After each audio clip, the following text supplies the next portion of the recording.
السلام عليكم ورحمة الله وبركاته.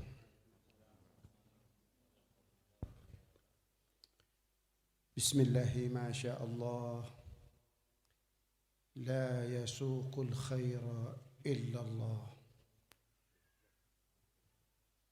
بسم الله ما شاء الله لا يصرف السوء إلا الله. بسم الله ما شاء الله ما كان من نعمة فمن الله. بسم الله ما شاء الله لا حول ولا قوة إلا بالله. الحمد لله الذي بنعمته تتم الصالحات.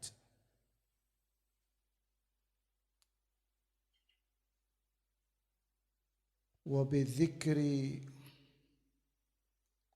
الصالحين من عباده تتنزل الرحمات والبركات. والصلاة والسلام على سيدنا وحبيبنا وشفيعنا وقرة أعيننا محمد أفضل أهل الأرض والسماوات، وعلى آله وأصحابه السادة القادات. اللهم فصل وسلم وعظم وكرم ومجد على سيدنا ومولانا محمد الفاتح لما أغلق والخاتم لما سبق ناصر الحق بالحق والهادي إلى صراطك المستقيم، وعلى آله وصحبه حق قدره ومقداره العظيم.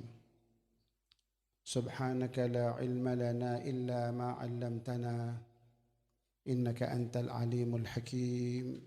رب اشرح لي صدري ويسر لي أمري واحلل عقدة من لساني يفقه قولي وسدد لساني واهد قلبي بحق سيدنا ومولانا محمد والصحب والآل.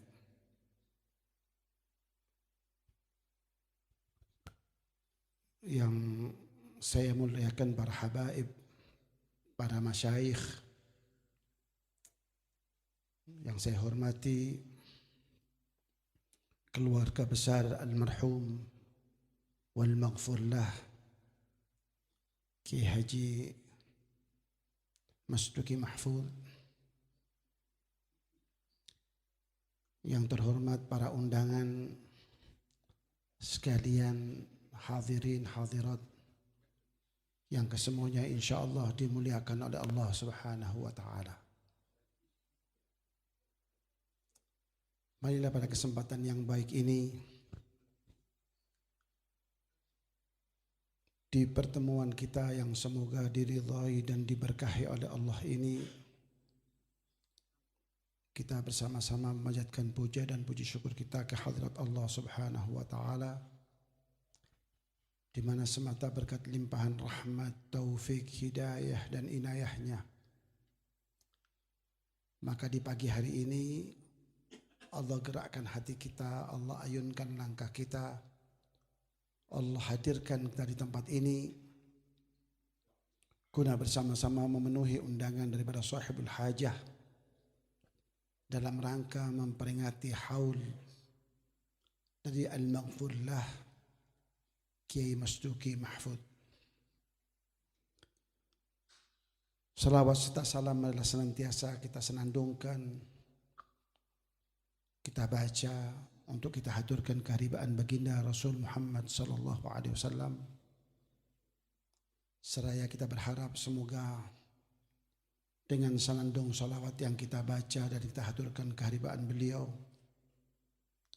niscaya kita kelak termasuk orang-orang yang berbahagia yang kelak di hari akhir, di hari kiamat kita akan mendapatkan syafaatnya.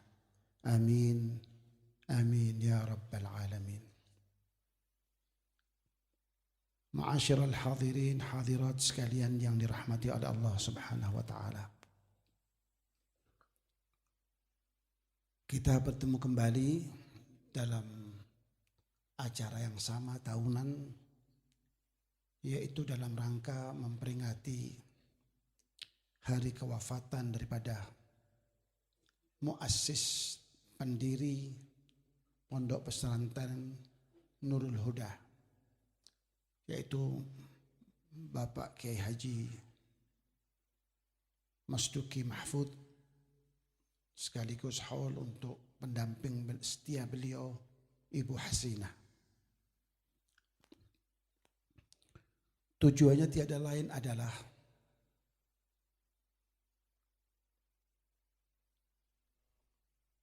untuk meneladani nilai-nilai akhlak yang telah dicontohkan oleh beliau semasa hidup beliau. Bahwa seorang Kiai Mahfud Masduki adalah, kalau kita lihat dari kacamata tasawuf, ia dikategorikan seorang yang wasil, orang yang telah sampai kepada Allah, orang yang telah sampai kepada ma'rifatullah. Yang demikian itu bukan tanpa upaya, bukan tanpa usaha, tapi usaha dan upaya yang serius serta intensif, yang sejak muda beliau berupaya, berusaha untuk merintis jalan menuju mardhatillah itu.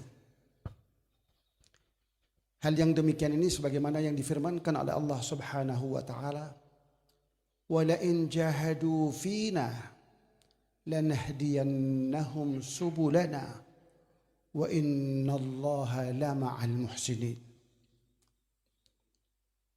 Andaikan mereka itu bersungguh-sungguh,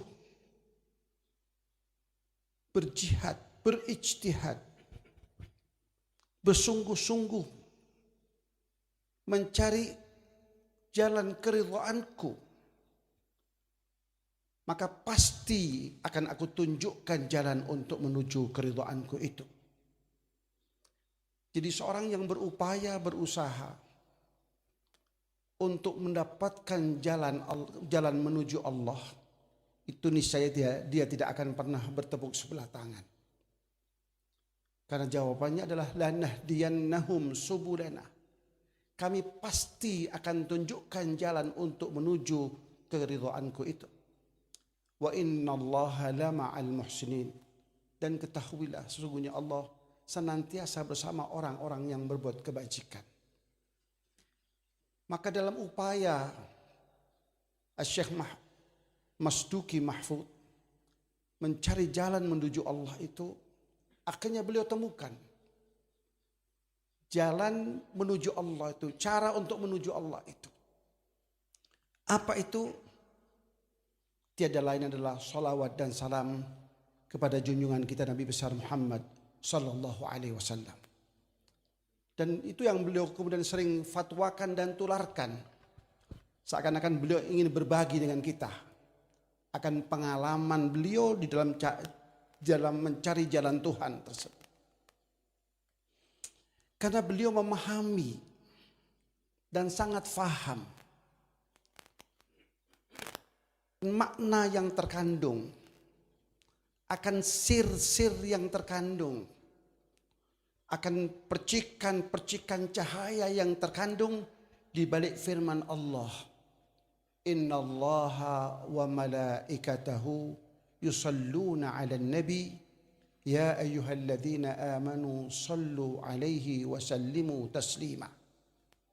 Sebuah ayat yang begitu akrab dengan telinga kita dan nyaris setiap muslim menghafalnya. Tapi mungkin apa yang terkandung dalam ayat ini itulah yang tidak tertangkap oleh kita. Namun justru hal itu tertangkap oleh seorang Kiai Masduki Mahfud. Beliau sadar dan memahami dengan pemahaman yang sesungguhnya akan kebesaran Allah, akan keagungan Allah dan keagungan firman-Nya di balik daripada firman innallaha wa malaikatahu yusalluna 'alan nabi tersebut. Di mana innallaha, sesungguhnya Allah, Allah yang Rahman, Allah yang Rahim, Allah yang Malik, Allah yang Kudus, Allah yang Salam, Allah yang Muhaimin, Allah yang Maha Pengayom. Sesungguhnya Allah telah berselawat kepada Nabi-Nya Muhammad. Kapan? Sejak sebelum adanya segala sesuatunya. Sewaktu Rasul SAW masih dalam dimensi cahaya, Allah telah berselawat dan bersalam kepada Nabi kita Muhammad SAW. Apakah yang saya sampaikan ini sesuatu yang berlebihan? Tidak. Kalau kita kembali merujuk kepada hadis Sayyidina Jabir ibni Abdullah radhiyallahu taala anhuma, sahabat baginda Rasul sallallahu alaihi wasallam tersebut, suatu ketika pernah ditanya oleh sahabat yang lain. Beliau pernah bertanya kepada baginda Rasul Muhammad sallallahu alaihi wasallam. Pertanyaan beliau sebagai berikut. Jabir bertanya, "Ya Rasulullah, akhbirni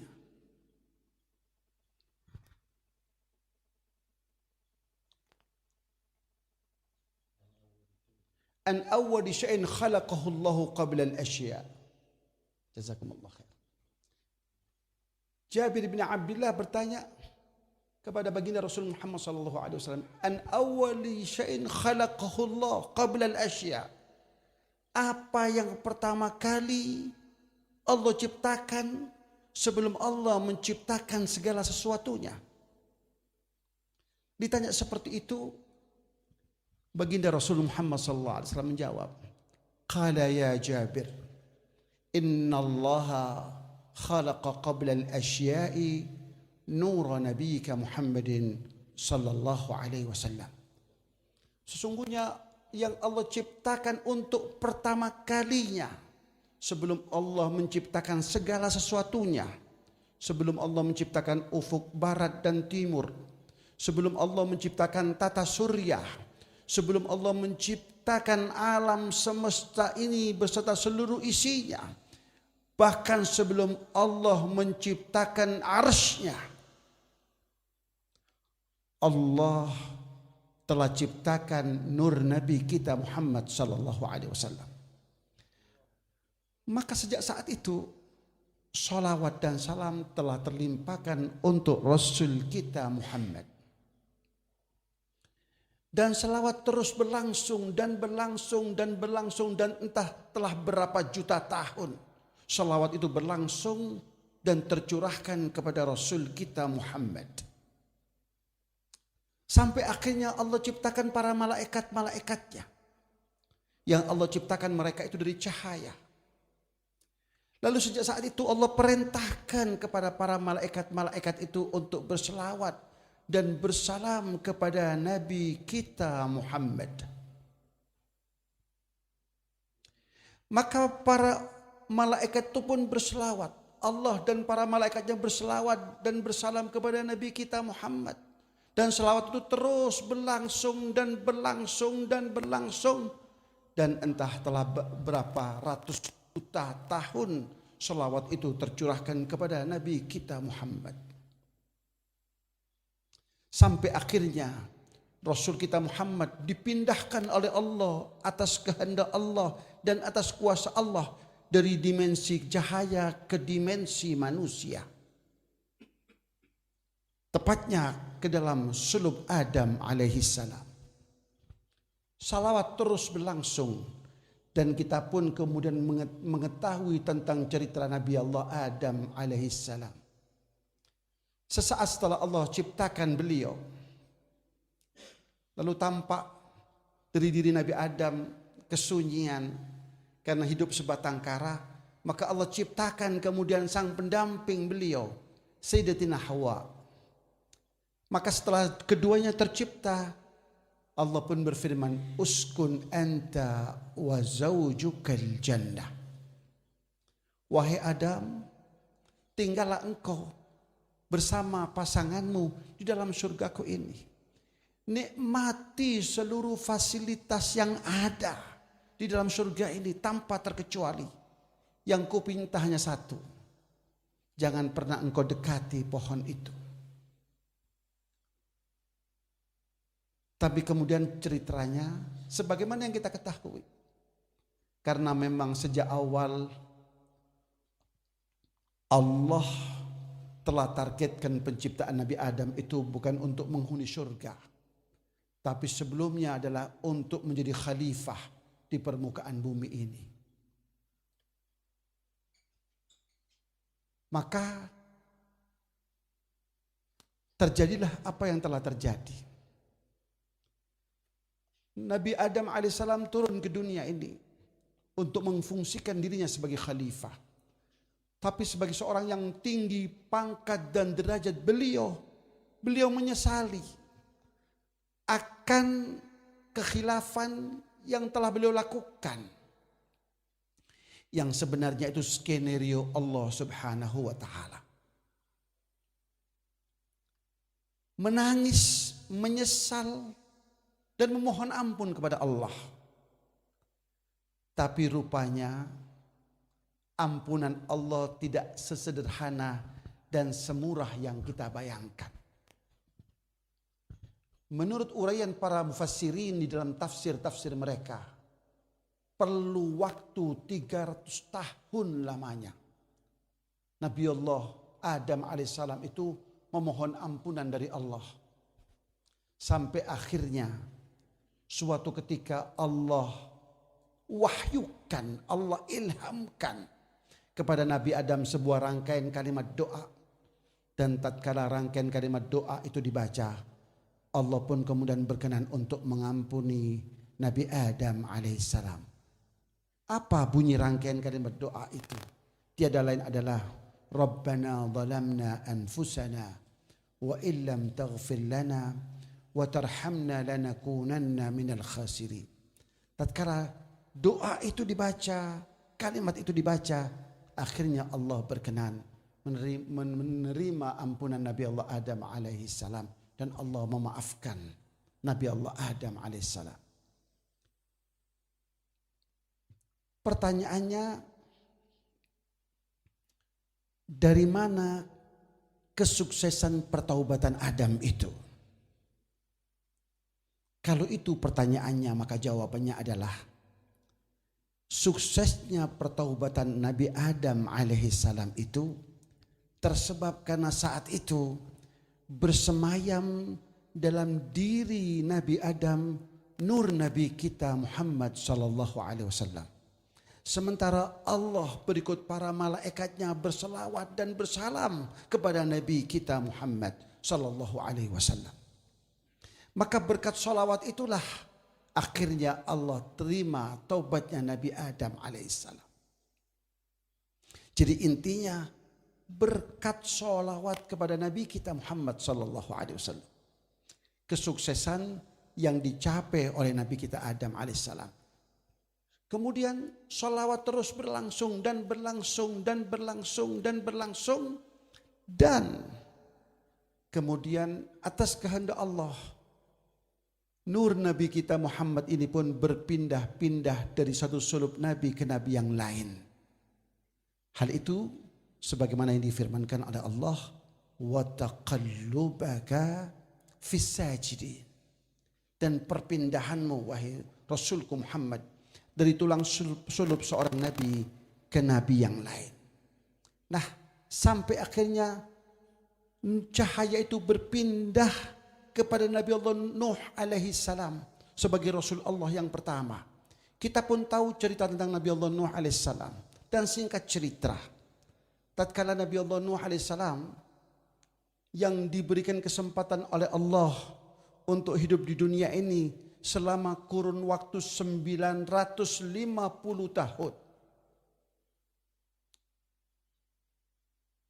850 tahun beliau habiskan untuk berdakwah dan berdakwah dan berdakwah. Utamanya dakwah itu beliau tujukan kepada keluarga dekat beliau, anak-anak beliau. 800 tahun menasehati sang anak. Ada Sam, ada Ham, salah satunya adalah Kan'an. Ternyata kurun waktu yang begitu panjang itu tak cukup untuk menganugerahkan sebuah hidayah Allah. Akhirnya Kan'an termasuk orang-orang yang dihanyutkan oleh Allah, ditenggelamkan oleh Allah Subhanahu wa taala karena keingkarannya. Sekali lagi kita dapat mengambil kesimpulan dari cerita ini betapa mahalnya hidayat Allah. Kalau begitu, saat kita tanpa meminta, tanpa memohon, lalu Allah anugerahkan hal itu, ini merupakan karunia yang perlu selalu kita syukuri, yaitu nikmatul hidayah, nikmatul iman, wa nikmatul Islam. Alhamdulillah. Cerita Nabi Allah Nuh kemudian setelah 850 tahun beliau berdakwah, akhirnya puncaknya Allah memerintahkan Nabi Allah Nuh untuk membuat sang perahu. Perahu itu pun beliau buat dengan terlebih dahulu menanam benih sang pohon kayu itu. Benih pohon ditanam, nunggu bertahun-tahun lamanya hingga pohon itu besar, kemudian ditebang. Singkat cerita dibuatlah perahu, dan perahu itu dibuat di atas bukit. Agak nyeleneh memang. Hingga kaumnya yang kafir itu menghampiri Nuh. Apa maksudnya ini Nuh? Membuat perahu di atas bukit. Kata Nabi Allah Nuh alaihissalam, ini perintah Tuhanku. Aku diperintahkan untuk membuat perahu di atas bukit ini. Kata umatnya yang kafir dan ingkar itu, ini adalah perintah gila. Maka perahu itu sempat menjadi bahan olok-olok kaumnya yang kafir. Akhirnya setelah perahu itu selesai dibuat, dan mereka kemudian diperintahkan oleh Nabi Allah Nuh, orang-orang yang beriman yang hanya 80 orang itu saja. Bayangkan 850 tahun hanya dapat merekrut 80 manusia beriman. Sekali lagi betapa mahalnya arti sebuah hidayah Allah. Setelah mereka masuk ke dalam bahtera Nabi Allah Nuh itu, akhirnya Allah pun, apa yang Allah janjikan itu pun dibuktikan oleh Allah. Allah turunkan hujan terus menerus hingga menenggelamkan seluruh permukaan bumi ini. Dan akhirnya kapal itu pun mengapung-apung di atas air. Setelah beberapa lama, perahu itu pun diombang-ambingkan oleh ombak. Akhirnya perahu itu pun kemudian Allah sandarkan di Bukit Judi. Pertanyaannya, apakah Nabi Allah Nuh seorang insinyur perkapalan yang handal dalam mendesain kapal sehingga kapal itu tahan hantaman ombak dan seterusnya? Jawabannya tidak. Bukan karena itu. Tapi karena saat itu bersemayam dalam diri Nabi Allah Nuh alaihissalam nur Nabi kita Muhammad. Dan Nabi Allah Nuh telah ditunjuk menjadi salah satu daripada orang yang memfasilitasi kemunculan Rasul kita Muhammad ke dunia ini. Serta saat itu Allah berikut para malaikatnya berselawat dan bersalam kepada Nabi kita Muhammad. Maka berkat salawat itulah selamatlah Nabi Allah Nuh alaihissalam dari banjir yang telah menenggelamkan dunia itu. Salawat pun terus berlangsung dan berlangsung dan berlangsung dan berlangsung. Dan akhirnya cahaya itu pun berpindah ke sulub Nabi Allah Ibrahim alaihissalam. Kita pun tahu tentang cerita Nabi Allah Ibrahim bagaimana gigihnya beliau di dalam menyuarakan kebenaran di depan penguasa yang lalim lagi zalim itu, yaitu Namrud. Yang puncak perjuangan dan dakwah Nabi Allah Ibrahim itu adalah saat beliau hancurkan patung-patung berhala-berhala itu, yang akhirnya beliau pun kemudian ditangkap dan telah dijatuhi hukuman untuk dieksekusi hukum mati dengan cara dibakar hidup-hidup. Hari yang telah ditentukan telah dimaklumatkan oleh sang raja. Dan pada hari itu dikumpulkan seluruh rakyat untuk menyaksikan eksekusi hukuman mati bagi Nabi Allah Ibrahim alaihissalam. Kobaran api itu pun telah disulut dan menyalalah api itu dengan kobarannya yang luar biasa besarnya. Singkat cerita, saat Nabi Allah Ibrahim oleh Algojo itu dituntun untuk menaiki tangga yang cukup tinggi untuk kemudian dijatuhkan persis tepat di tengah-tengah kobaran api. Lalu dari bawah Namrud memberikan aba-aba agar sang Algojo untuk segera melempar Nabi Allah Ibrahim alaihissalam. Maka melayang-layanglah Nabi Allah Ibrahim alaihissalam. Saat itu kemudian meluncur dari lisan Nabi Allah Ibrahim alaihissalam, yaitu ucapan hasbunallah wa ni'mal wakil, ni'mal maula wa ni'man nasir.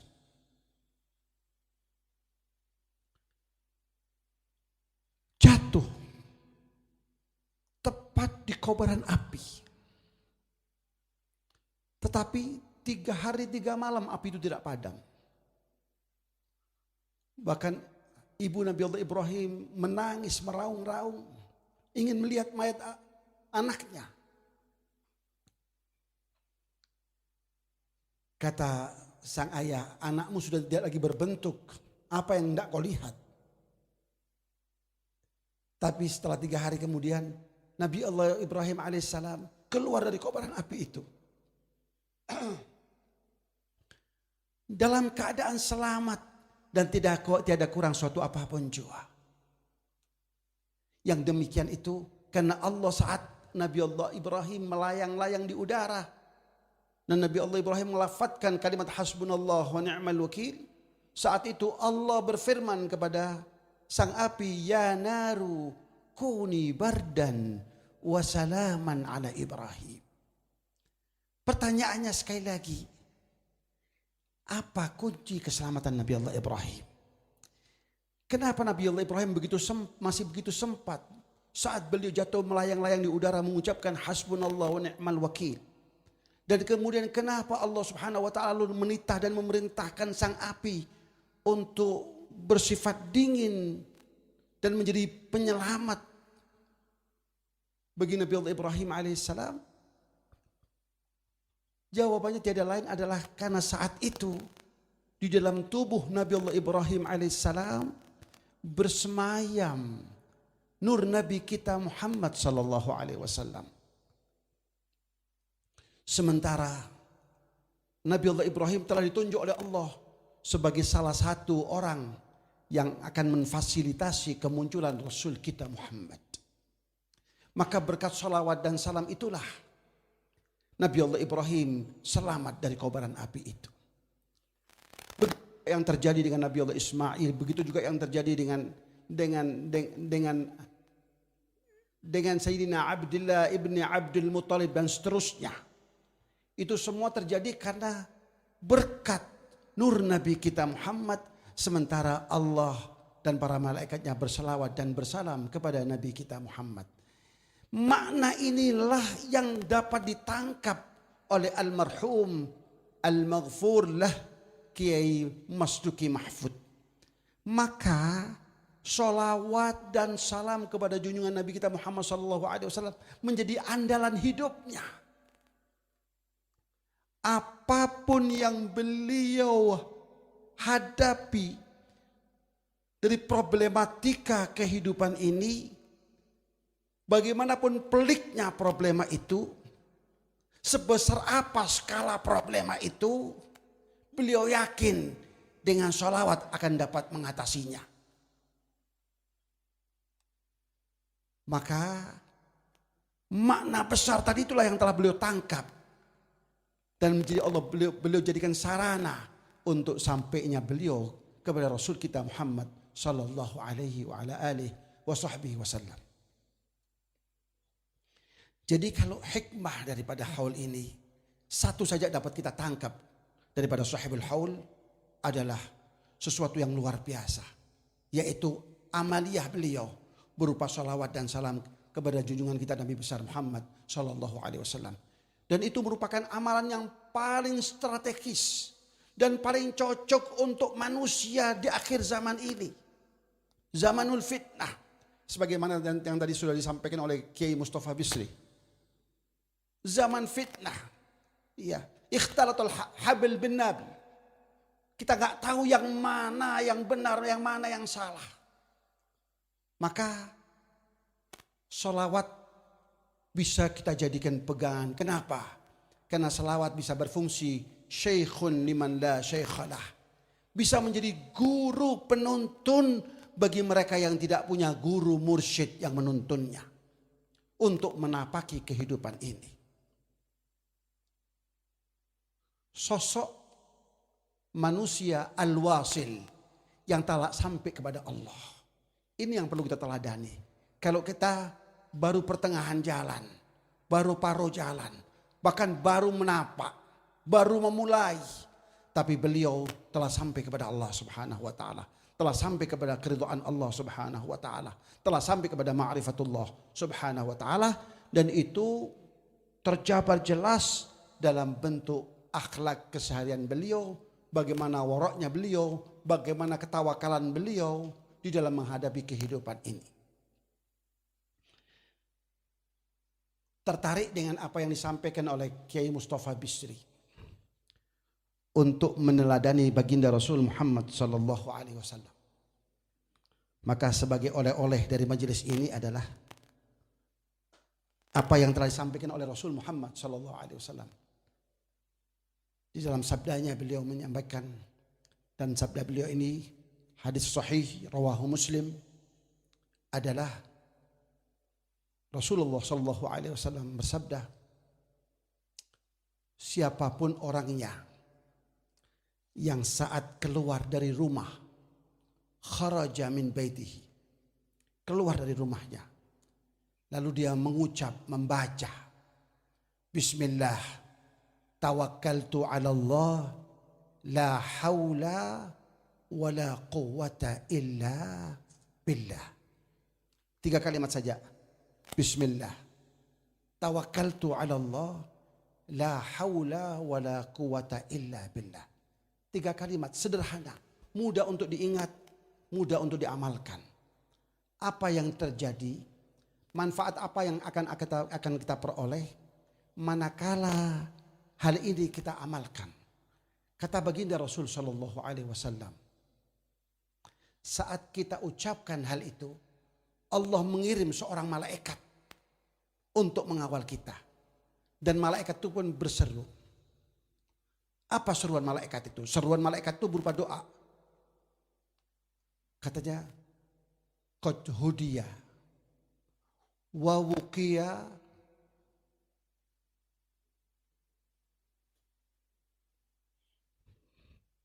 wa tanahha anhu syaitan.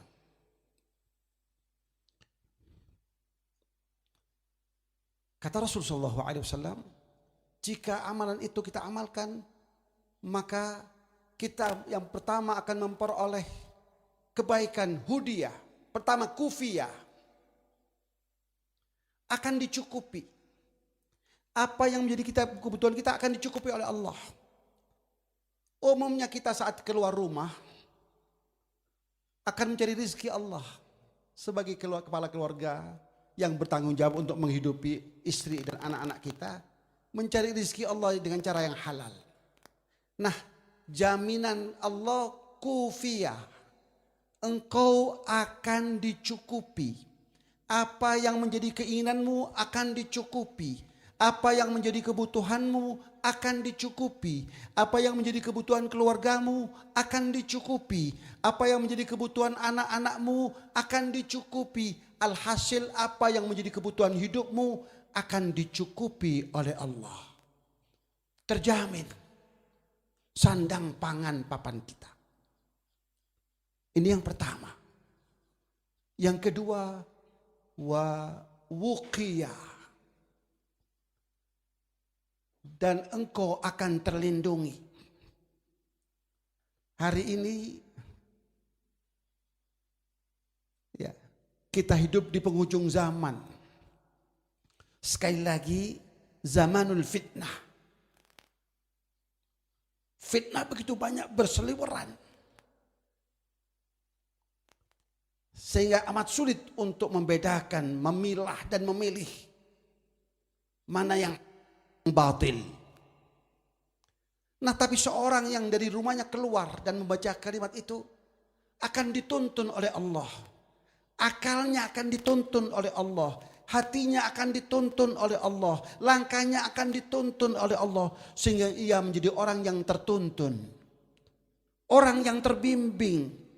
Orang yang selalu dimonitor oleh hidayah Allah subhanahu wa ta'ala. Dan orang yang seperti ini insya Allah tidak akan salah jalan di dalam menapaki kehidupan ini. Yang ketiga, wahudiyah. Setelah kita dijaga oleh Allah dari segala fitnah, kita akan diberikan petunjuk oleh Allah. Sehingga segala sesuatunya akan menjadi mudah karena petunjuk Allah. Segala sesuatunya mudah untuk kita jangkau karena petunjuk Allah. Maka beban hidup ini terasa akan lebih ringan karena petunjuk Allah.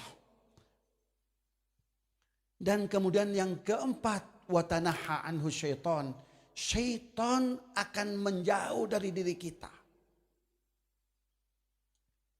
Bahkan dalam hadis ini lalu berkomentar, syaitan kepada syaitan yang lain. Saat syaitan A bertemu dengan syaitan B, syaitan akan berkata, wahai syaitan B, apa yang tidak engkau lakukan kepada seseorang yang lakot kufiya, wawukiya, wahudiya. Apa yang dapat engkau lakukan terhadap seseorang yang telah dicukupi kebutuhannya. Hari ini kita banyak dipecundangi oleh syaitan karena satu hal dalam rangka memenuhi kebutuhan.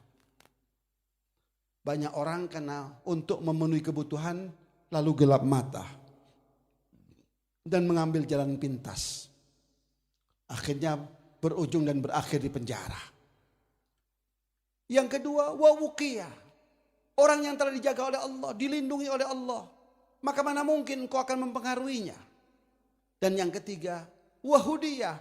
Orang ini telah diberikan hidayah oleh Allah. Hatinya telah dibimbing oleh Allah. Pikirannya telah dibimbing oleh Allah. Maka mana mungkin engkau akan mempengaruhinya. Dengan sebuah amalan sederhana, kita insya Allah dapat mengatasi banyak masalah di dalam kehidupan ini.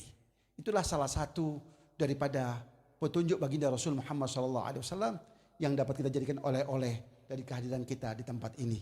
Inilah kira yang dapat saya sampaikan pada kesempatan ini. Mudah-mudahan apa yang saya sampaikan menjadi sumber ilmu yang barakah dan bermanfaat bagi kita semua fid dini wa dunya wal akhirah.